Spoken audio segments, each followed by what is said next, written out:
When young people fall in love, they say things like, "We've only known each other for a short time, but it feels like I've known you forever. I must be very loved, because every time that I speak for 5 minutes, people say that it feels like I've been jabbering away for 5 years.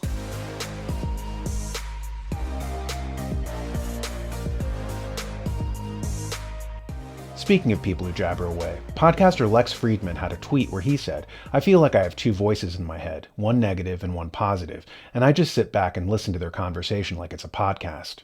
Unfortunately, for the weak person, the winner of that contest will be the one who appeals to the underlying emotions involved. For low-level people, the emotion is the ultimate arbiter. For the higher-level person, it comes down to an aesthetic choice. Our values, after all, boil down to aesthetic choices. We value truth because we consider it more beautiful than lying. We value honor because we consider it more beautiful than sniveling.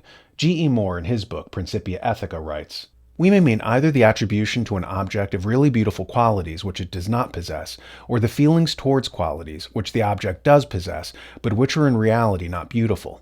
An emotion which is appropriate only to qualities really beautiful. Both these facts are a very frequent occurrence, and in most instances of emotion, both no doubt occur together.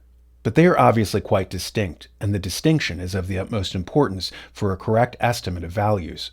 The former may be called an error of judgment, and the latter an error of taste. But it is important to observe that an error of taste commonly involves a false judgment of value, whereas an error of judgment is merely a false judgment of fact. All our laws are merely means toward an end. That end? Values. Whoever sets the values in a society is the master of that civilization. I was reading with my son The Rule of Laws by Fernanda Piri. In it, she talks about how ancient legal systems were based on religious systems. So you had Hammurabi in Babylonia saying that the gods handed down the laws to him.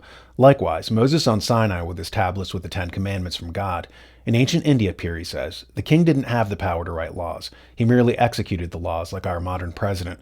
The people who wrote the laws were the Brahmin class, who based it on their religious texts, the Vedas. In Indian religion, they believe in karma. That's the cosmic order.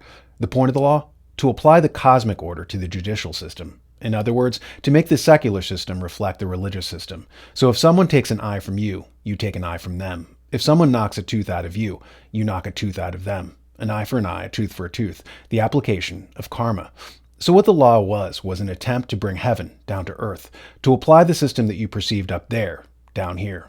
Cicero noticed this in De Republica thousands of years ago. That a country's political system reflected its religious system. For instance, the ancient Israelites were monotheists, so they clamored for a king, a unitary ruler. Hence they demanded a monarchy under Saul, David, and Solomon. In ancient Italy, by contrast, they had a pantheon of gods, so their political system reflected them in the creation of a republic, where senators shared power like deities in a celestial senate. Cicero opined that the religious system primed you for the political system. But the point here is that in the ancient world, we had a higher set of values, ideals, archetypes. By emulating God, you were emulating an ideal of behavior. Without that backdrop, things go off kilter. Like John Adams's famous quote, "Our Constitution was made only for a moral and religious people. It is wholly inadequate to the government of any other." So there's a cost to radical secularism, to humanism, because it abandons the higher values, the aesthetic judgments as to what's beautiful behavior based on ideals that our ancestors enshrined in their conception of the gods' behavior.